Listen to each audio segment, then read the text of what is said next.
Ngayon po naglalakad tayo dito sa Rizal Shrine.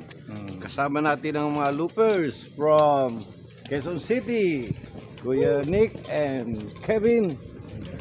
At si Kuya Boy at si Kuya Ben from Cavite. Andyan din si Kuya Toto, ang aming tour guide from San Juan. And yours truly from Bulacan. Kabayan ni Aguinaldo.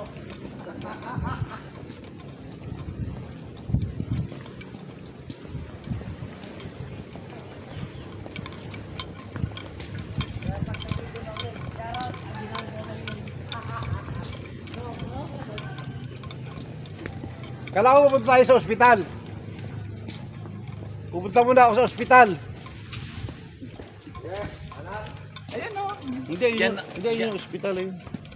Diyan daw nag-uupira si ano eh. Clinic niya yan. May higaan dyan sa taas. Umakyat ka ba? Hindi, pupunta. Umakyat kami dyan eh. May...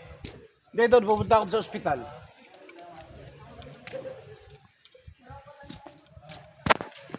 Ano? Ganda dito sa loob, ang lamig. Tama-tama.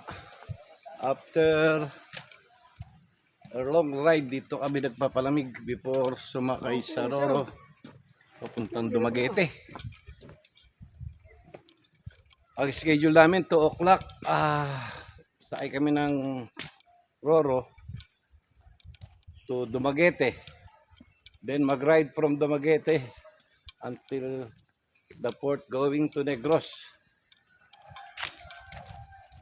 We still have 4 remaining ride for Roro.